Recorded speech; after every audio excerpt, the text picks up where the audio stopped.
Hello everyone and welcome back to another video of English No Big Deal. My name is David. And I'm Maddie. So in today's video, we're gonna do part 2 of conversation 16. But first of all, we have to know what the conversation is all about. And in order to do that, we have to ask Maddie about it. So Maddie, can you tell me and all of the audience what it is all about? Conversation 16 is all about ordering and delivery. So the phrases used in this conversation are going to be all about how you can order food and have it delivered to you, and even some ordering in a restaurant.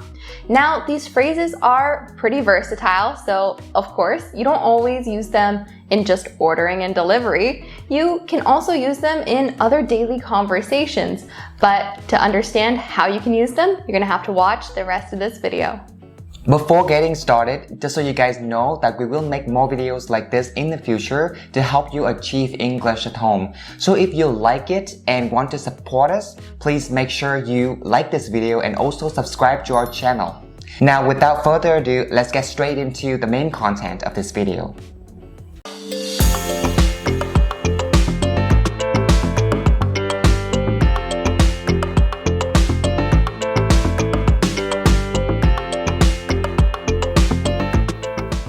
Number 1, place an order.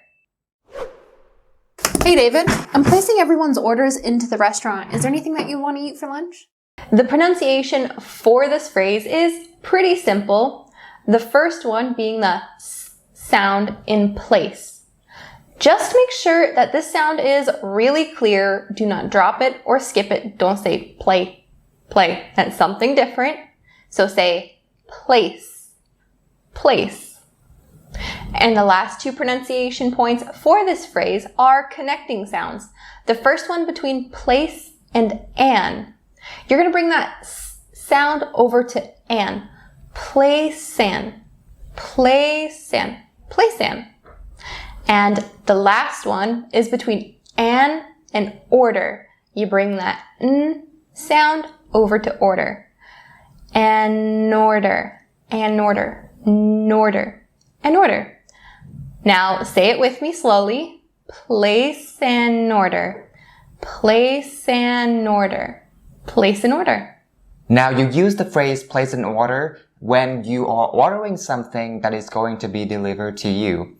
So you will typically use this phrase when you are ordering something through online, through a system, or through a phone call. But you won't use it when you are ordering something at a restaurant in person. Because in that situation, it's gonna be really weird if you say you are placing an order of a burger or a Coke, something like that. But instead, it's gonna make a lot more sense if you say you're ordering a burger or you're ordering a Coke. Alright? Now, going back to the conversation, Maddie said that she would like to place an order. Why? Because the order of her and her coworker's lunch is going to be delivered to her company building. That's why she used the phrase place an order, but not ordering. Now, to help you better understand how to use this phrase, let us give you some more examples. The first one, placing an order online for groceries has become more and more popular, especially after COVID-19. That is very true. I remember people talking about online groceries so often when COVID-19 hit. They were too scared to go into the store, so they would place an online order and pick up their groceries at the store. Now, for the second example, iPhone fanatics are pretty quick about placing a pre-order for the newest release. So they're not going into the store and saying, I'd like to order a phone.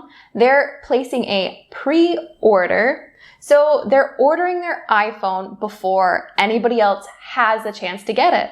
I think it's a pretty nice and wise tactic and strategy for companies to not only sell their products, but at the same time, getting people hyped up and not having to deal with a lot of long lines in front of their stores or locations.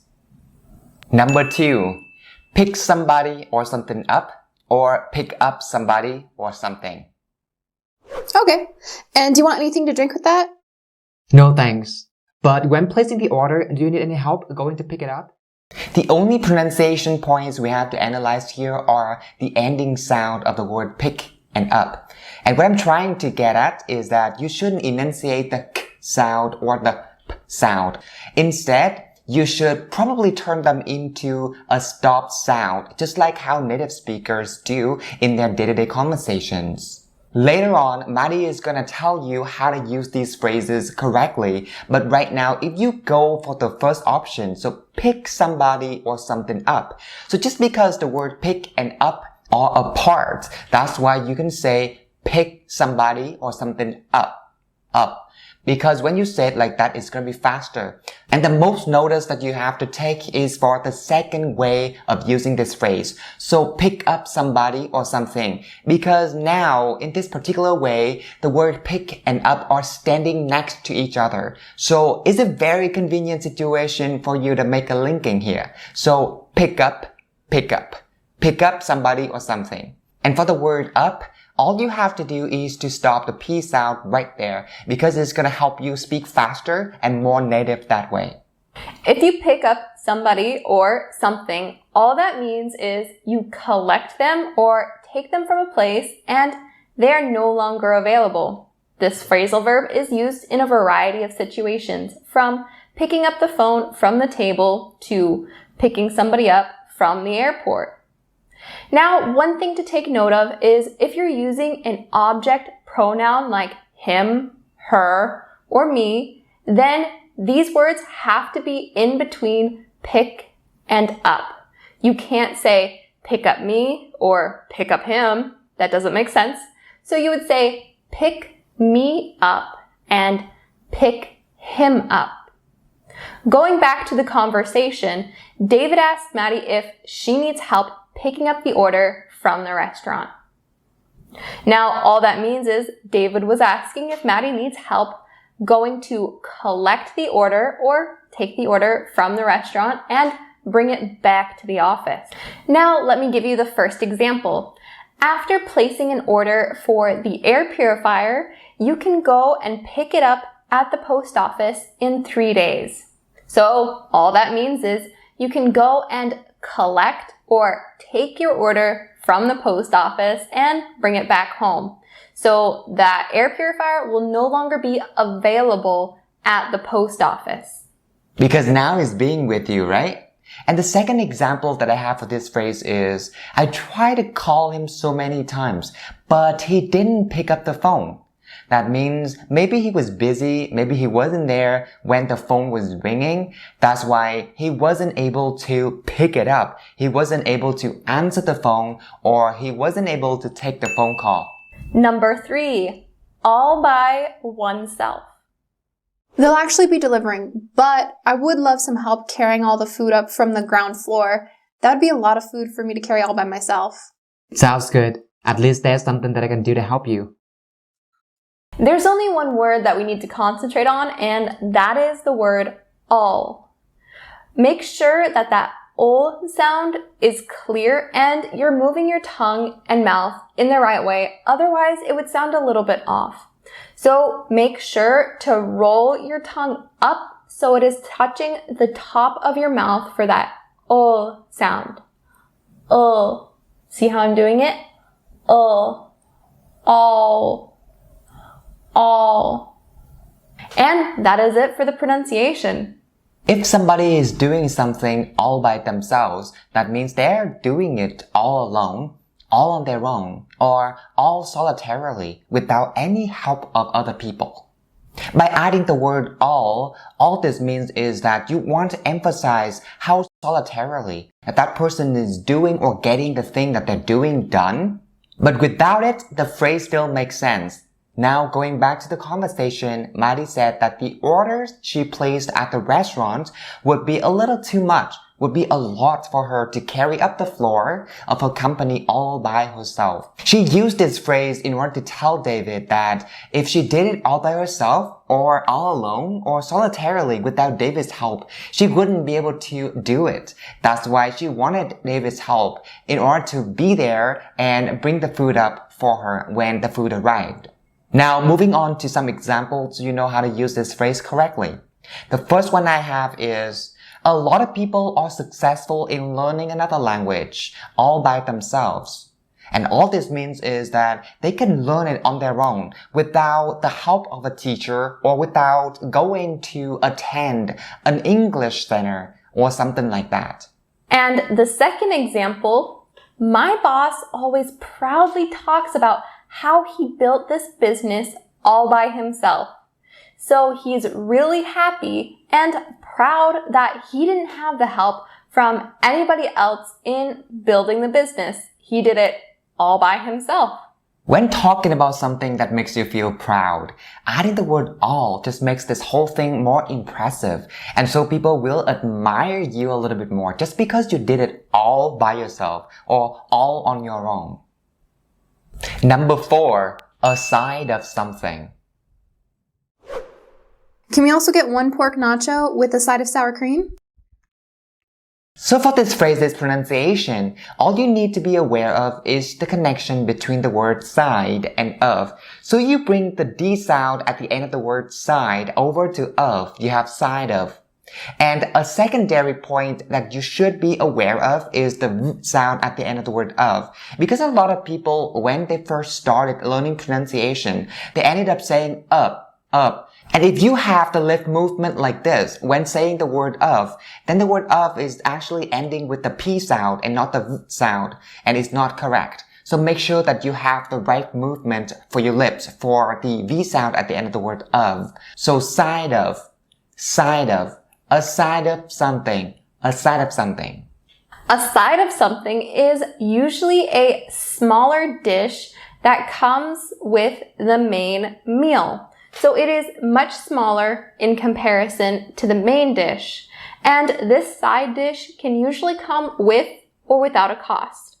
When you go into a restaurant and you're ordering a meal and they ask you, what side would you like? That just means that the cost of this side dish is already included in the overall price, but you have multiple that you can choose from. So for example, I would like a side of fries. I would like a side salad. Another thing to be aware of is if you ask for just a side dish, that means that you're asking for an empty plate or an empty bowl. There's no food inside of it. So maybe you would want that little bowl or plate to use it for sauce or even to share food with one another. This is pretty common in families where they have a smaller child that wouldn't eat a whole meal on their own. So you can ask, can I have a side dish? And then you can move some of the food that you have on your plate to that smaller plate to share. The first example, in Vietnam, when ordering pho, it usually comes with a side of bean sprouts and herbs, cost included. So the bean sprouts and herbs aren't coming inside of the dish. They have it on a little plate and it is on the side. You put in the bean sprouts and herbs however much you want, and you don't have to worry about paying extra because it is already included in the overall cost of the dish.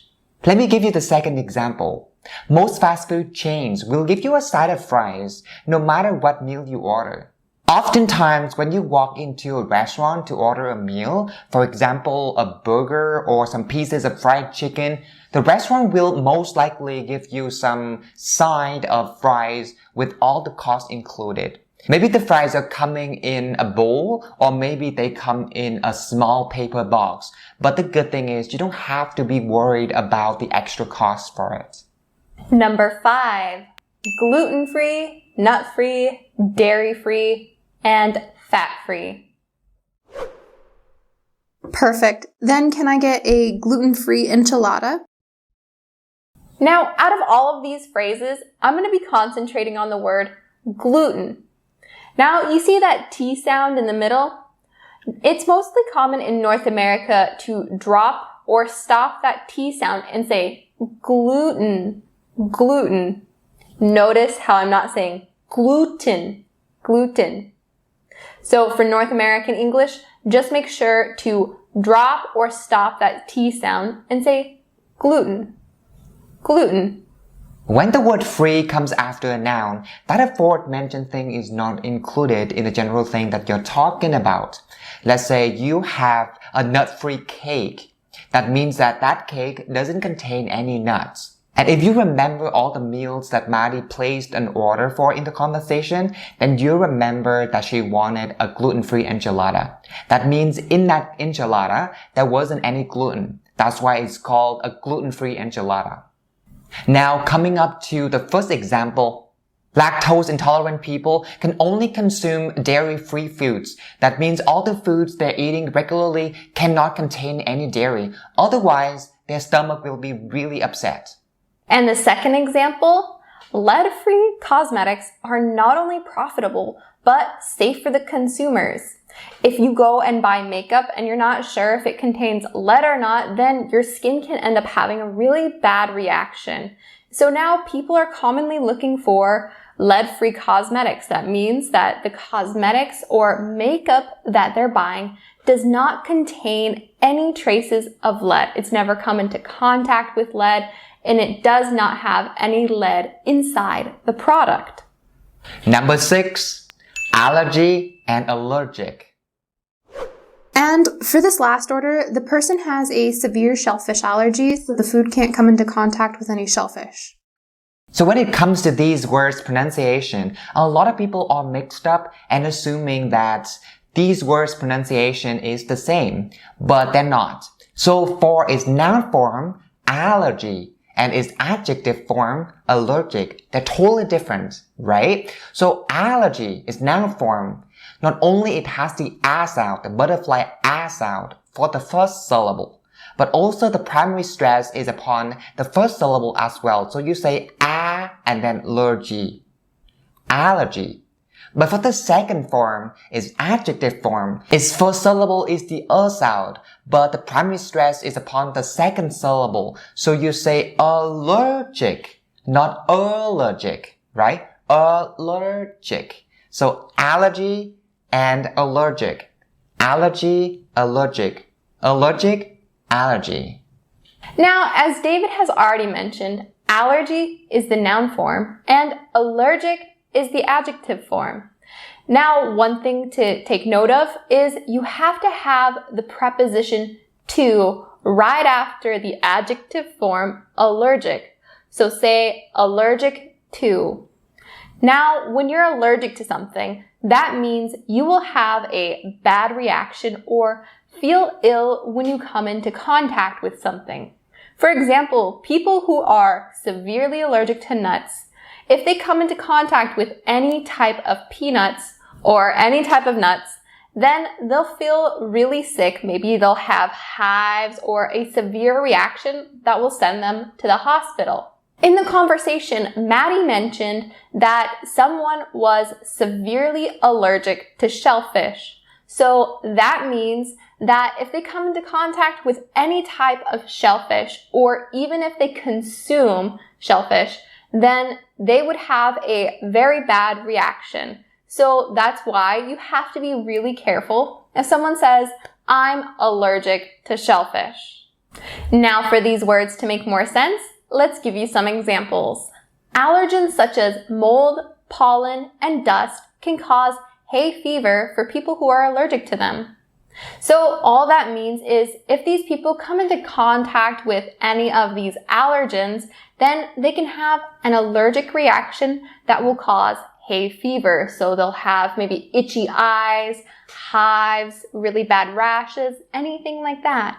Since you have the word allergic is adjective form in your example, then now I'm going to give them another example using its noun form, allergy. So allergies have to be taken seriously in restaurants because people can get into a life-threatening health condition if the food they're eating contains the thing that they are allergic to. For example, nuts or gluten or even dairy. Number 7, come in or into contact with somebody or something. And for this last order, the person has a severe shellfish allergy, so the food can't come into contact with any shellfish. Now for the pronunciation, I'm going to concentrate on the first part, the connecting between come and in. You're going to bring that sound over to in. Come in, min, come in.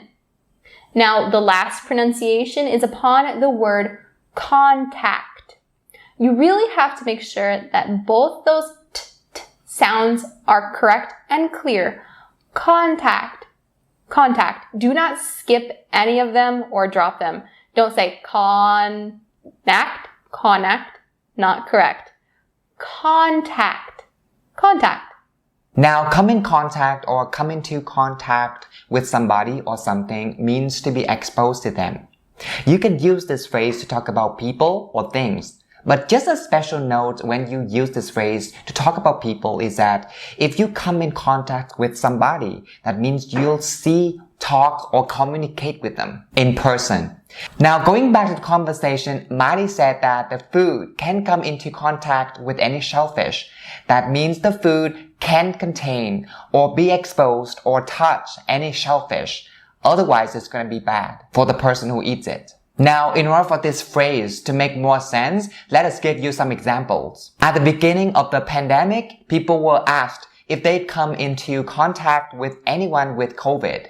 So all that means is if they were exposed or talking to in close communication with anybody who's had COVID-19, because we all know that if you were in contact with any of them, then you were at risk of having COVID yourself. Now, the second example, if your skin comes into contact with a rove beetle, then you can have a serious skin condition or reaction. So rove beetles are known to leave behind a kind of acid. So that is why if you come into contact with a rove beetle, be careful and do not touch them. Number 8. It's a good thing that or good thing. All right, thanks. See you soon. Quite the order. Mm-hmm. Also, I didn't know some of our coworkers have food allergies, so good thing you asked if they accommodate that. Now, just because the first phrase is a little longer than the second one, so I'm just gonna mainly focus on the first one for its pronunciation. So we have it's a. So the first point of this phrase's pronunciation is upon the connecting between the word it's and the So it's a good thing. And then the second point is the ending sound of the word good.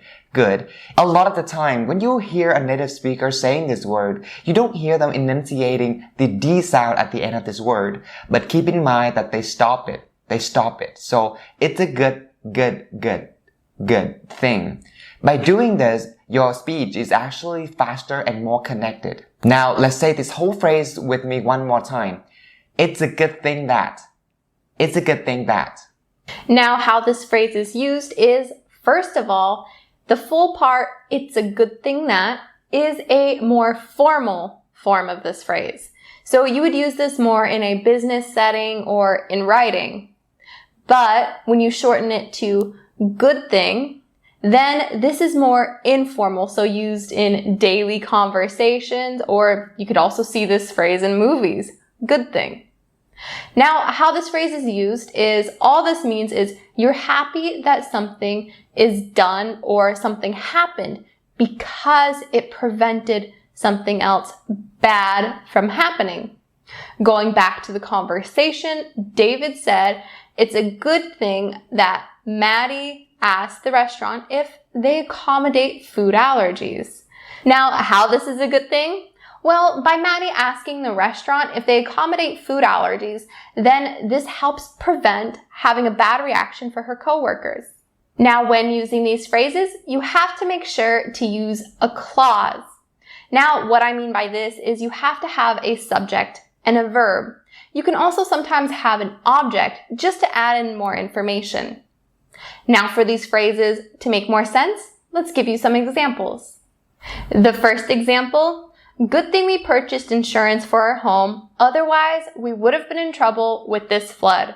So the good thing here is we purchased insurance for our home, and the bad thing is the flood and the damages it had caused. So if we didn't purchase insurance for our home, maybe we would have had to pay a lot of money in order to fix some of those damages. But since we have insurance, then the insurance covers the damages caused by the flood. That's why I said it's a good thing we purchased insurance for our home. And the second example for this phrase is, it's a good thing that they didn't go camping yesterday because the weather was terrible. So the good thing is here is that they didn't decide or they didn't go camping. And the bad thing is the weather because it was really, really terrible yesterday.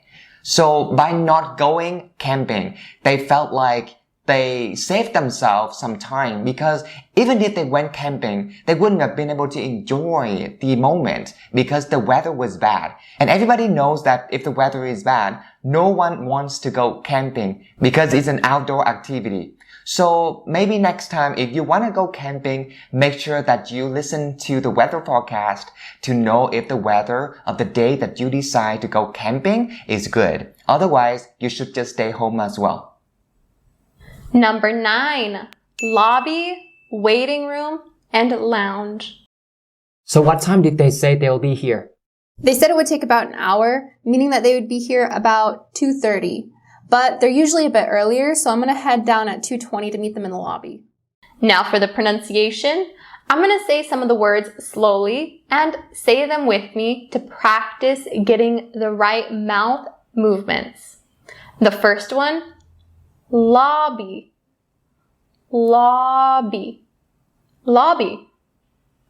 The next one, waiting room, waiting room, waiting room. Now, for the last one, we have to be a little bit more careful, making sure that that n sound is really clear. Do not skip it or drop it. Don't say lounge, lounge, not correct. Lounge, lounge, lounge.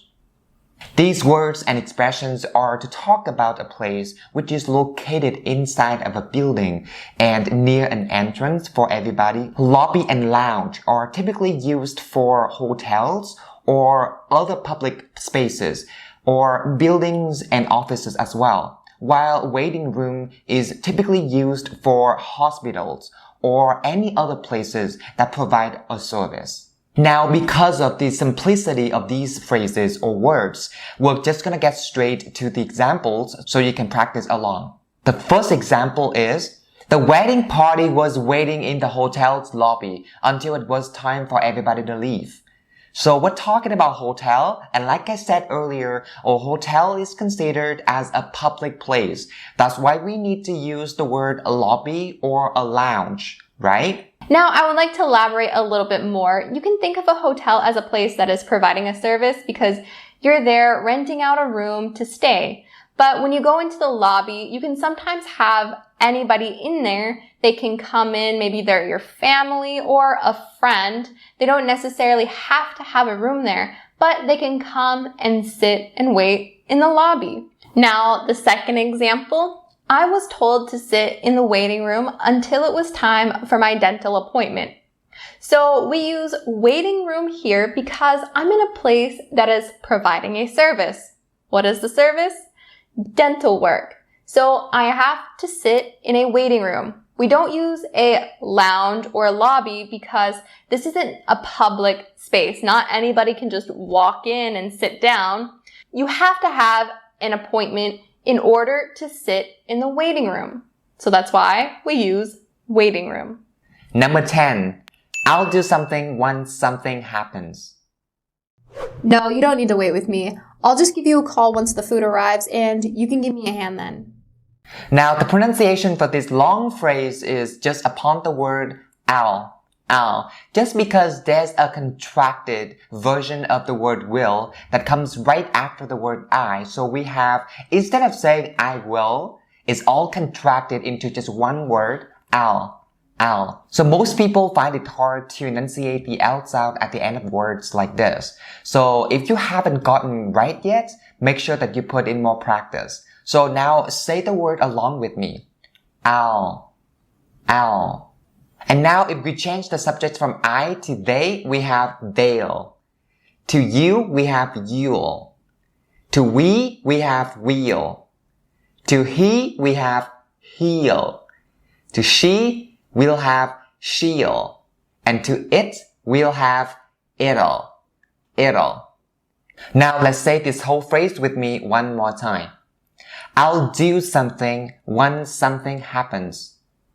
One more time. I'll do something once something happens. Now, this phrase is a conditional, and all it means is you'll do something when or if something else has happened. This is a commonly used conditional and is also easy and simple to use once you get into the habit of using it. And you'll find it very beneficial in your daily communication. Now, when using this phrase, make sure to have a clause at the end that contains a subject, a verb, and you can also add in an object if you want to give more information. Going back to the conversation, Maddie said, I'll call you once the food arrives. All that means is after the food arrives or when the food gets there, then Maddie will call. Is she going to call before the food arrives? No.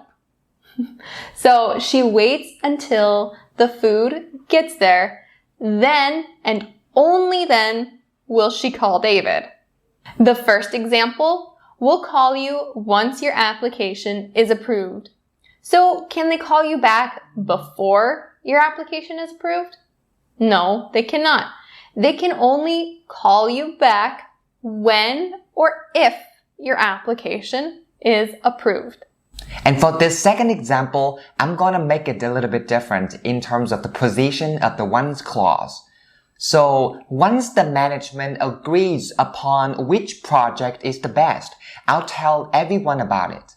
It means that I'm not going to tell everybody about it yet because the management has not decided which one is going to be the best project, right? But as soon as I understand, as soon as I know which one that they decide is going to be the best, then I'm gonna tell the rest of the people in my department about it. Number 11. Try out something or try something out. Sounds good. By the way, next time when you order lunch for everyone, try out the Vietnamese restaurant down on 17th Ave. Now for the pronunciation for these phrases, I'm going to focus on the tr sound in try. Make sure you're not saying dra. Don't say dry. That's not correct. Try. So it should be the voiceless sound. Try. You shouldn't feel the vibration in your throat. Try. Now, to try out something or to try something out means that you are testing something new, different, or novel. So you can find out if it is good, suitable, or applicable. Now, going back to the conversation, David suggested everybody try out the Vietnamese restaurants. And all this means is he would like everybody to try out the food or to test out the food if they are delicious to them. So maybe the next time when ordering lunch, they can go for that particular restaurant as well. Now, coming up to the examples using this phrase, the first one is, to come up with the best approach, we have to try out a multitude of different strategies in order to have enough data to analyze. That means we have to test out a bunch of different ideas, a bunch of different strategies, and finally, when we gather enough data or enough experience, now we know that which one works, which one doesn't, so the next time when we implement it with success. The second example, travelers like to try out many new dishes when going to different countries. So they're testing all of the new dishes for them to see if they like them or if it is suitable to their taste. Number 12, savory and savor. Yeah, I've been to that one once. I'll never forget it because they have the Vietnamese iced coffee with condensed milk, along with all the savory subs they have. It's incredibly delicious. Since these words are individual or single words, their pronunciation is pretty simple. Now just repeat them after me so you'll get the right pronunciation for them. The first one is savory. Savory. Savory. Savory. And the second one is savor. Savor. savor. Just a quick note upon these words' pronunciation, that you shouldn't turn the V sound in these words into an F sound and say savory or safer, right? Because they are having the V sound, so savory and savor. Savory and savor. Now, if you savor something, then that means that you want that thing or moment to last longer. Now, if you're savoring a dish, you're going to eat it slowly because you want to experience the taste for longer. You're not going to eat it really fast because then everything's gone in a short period of time. So to savor it, you eat it slowly.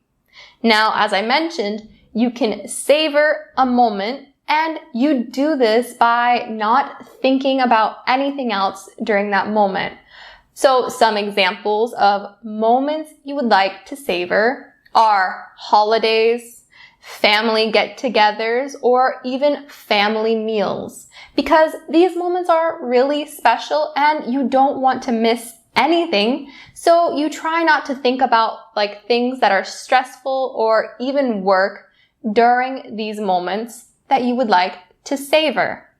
Or in other words, you're trying to have a fling, getting away from all the noisy and unnecessary stuff of life, just to enjoy these special moments, because these are the moments that you don't experience every day. That's why you're trying to savor them. In my first example, I'm going to use the word savory. Now, I like this restaurant because of the savory pad thai sauce. So that means the sauce is salty and delicious. It's not sweet, it's not bitter, there's no other taste but salty and delicious. And I think for a dish like pad thai, the sauce is the main ingredient, the main thing that makes this whole dish more delicious and savory. Since your first example contains the word savory, then my next example here will have the other word, savor.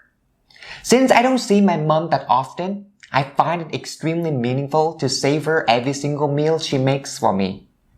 I really do miss being around her, and everything I can do right now is to enjoy the food that she makes for me while being away from her, right? That's why when she makes me something, I tend to appreciate it a lot. I tend to appreciate the dish, her effort, and everything that she puts in it. Number 13, special and specialty. For me, I'm a really good fan of that pho, especially the special one that has beef tendon, trap, and flank with no MSG in it. The pronunciation for these is pretty simple, but we're going to concentrate on that shol sound that's in the middle of these words. If this sound is not correct, then nobody will understand when you say it.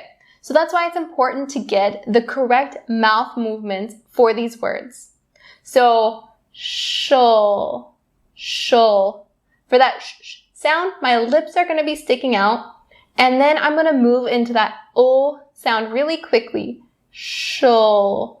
So my tongue is touching the top of my mouth for that o sound while my lips are still sticking out for that sh sound. Shol. Shol. Special. And I'm going to be doing the same thing for specialty, because that shol sound is the same. Specialty. Specialty. Specialty. In restaurants, you will occasionally see the special menu or list. And all this means is that all the items on that list or menu will be especially delicious or on a deal. But the word specialty itself is an item or a dish that a restaurant is very well known for. And a lot of people go to that restaurant just to try or just to eat that dish. Now, if all the usages of these words make sense to you, we can come up with some examples right now. And the first example that I have is, this restaurant's specials change daily depending on the freshest fish they get.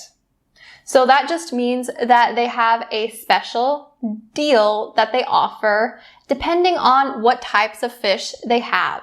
I think it's really interesting if restaurants do this way, because a lot of people don't want processed food, and so they want to find restaurants or places that can provide that freshness of the ingredients such as fish or seafood in particular. And the second example, people nowadays are looking for any restaurant whose specialty is farm-to-table foods. So going back to that freshness, people really want to make sure that they're having the best foods that they can, so they want it as fresh as possible. And restaurants whose specialty, so they specialize in making that fresh dish, people are now looking for any restaurant whose specialty is farm-to-table foods. Number 14. In charge of something. Wow, that actually sounds really good. Next time ordering lunch, I'll let you be in charge so I can try that type of noodles. Now the pronunciation for this phrase is upon the word charge and its connection with the word of. So the word charge itself starts with a voiceless ch sound and you say char, char, char. But then its ending sound is a totally different sound. So charge, charge, right? And thanks to this ch sound at the end, you'll link it or bring it over to of, then you'll have jov, jov. So we'll have in charge of something. One more time. In charge of something. In charge of something. In charge of something. At the beginning, when you first practice or start practicing with this phrase for its pronunciation, you might find it pretty challenging and difficult to say it very fast. So make sure you say it at a slow pace first and then speed it up only when you find more comfortable with it. Now, if you are in charge of something, that means you are responsible for it, you tell people what to do, and you make sure that everything will go smoothly. In the conversation, Maddie said David will be in charge of placing everyone's orders next time. So all that means is he is responsible. He has to make sure that everything is going to go smoothly next time when placing everybody's orders. Now, after the preposition of here, you have to make sure that you're either using a noun or a verb ending in ing. For this to make more sense, let's give you some examples. There will always be a manager in charge of a retail store to help things run smoothly. So after of, I'm using the noun retail store. And there will always be a manager in charge. That means that manager is the person who is responsible for that store and everybody in it and making sure that things will run smoothly. Everything is going to be okay. And just because a retail store is often really large in size, and it can become a real mess or chaos if people are running around disorderly, right? Without the managing or the management of a manager there. And the second example that I have here is a designated driver who's in charge of everybody's safety after a party cannot consume any alcohol. If they do end up consuming alcohol, then that can be a really big problem because they're the ones responsible in charge of making sure that everybody makes it home safe. And if they themselves aren't being safe about it, then that will cause a problem for everybody else. And that's the whole point of designating a person who's going to be in charge or who's going to be responsible for driving the car to take everybody home after the party. And so because of that huge responsibility, that person will have to keep themselves in check and not drinking or consuming any alcohol at the party. And the last phrase, number 15, let someone down. I won't let you down. The first thing we're going to be concentrating on for pronunciation is the stop T sound in let. Now, as David has talked about before, when you're doing the stop T, make sure that you're putting your mouth and tongue in the right position to make that t sound, but then don't actually make a sound. So watch how I say this word with the stop T. Let. Let. I'm putting my mouth and tongue in all of the right positions, but then I'm not actually making a sound for the t sound. Let. Let. Now for the last pronunciation, we're going to concentrate on down, the n and down. Be very careful and do not skip this sound. If you do, then you're going to say dao, dao, which does not make any sense to anybody. So down, down. Make that n sound really clear. Down, down. Now say this whole phrase with me one more time. Let someone down. Let someone down. If you let or bring someone down, that means that you are disappointing them. Don't mistake these phrases for pull or tear someone down, because with these phrases, you actually mean that you intentionally hurt or harm the people emotionally and psychologically. And these phrases are a lot more critical or serious than just let or bring someone down. So going back to the conversation, Marty hoped to try out the Vietnamese noodle soup. That's why he said that he won't let her down. That means he won't disappoint her. And you can't say he won't tear or pull her down because the situation is not that critical or serious that Marty is gonna be emotionally hurt. Now, if you understand the usages of these phrases, let us give you some extra examples. And the first one is, don't make the same mistakes twice, otherwise you'll let the whole department down as a boss. So that just means that as a boss, you would really disappoint everybody if you made the same mistake twice. Why? Because you should have learned from the first mistake, and if you repeat that, then that means that you made a huge mistake and you're going to let everybody down. You're not tearing them down because it's not, again, that severe or critical. You're not hurting anybody intentionally, but you do let them down. You disappoint them. And as a boss, if you make those mistakes twice, that means that you are allowing your employees or your coworkers to make the same mistakes twice or even 3 times, 4 times as well. And that is not going to be a really good example for the whole department. And going on to the second example, her work ethics and professionalism never let anyone down. So that means that she's so good at her job and makes sure that she's always professional and she never disappoints anybody. And everybody can rely on her for her work ethics and professionalism. Now, those are all of the phrases for conversation 16. What I suggest you doing is going back to that conversation now to check your understanding and making sure that you have all of the phrases correct and better in your head. Then come back to this video and practice along again, coming up with your own examples and shadowing along with us as we say the examples. And we also hope to improve these videos as well as their quality in the future to help you achieve English. So if you have any idea of how we can do that, please leave them down in the comment section below and we will go over them and appreciate your effort. And also, if you like this video, give it a thumbs up and also subscribe to our channel so you won't miss out on any of our future videos. And I believe that's it for today's video and we'll see you all in the next one. Bye!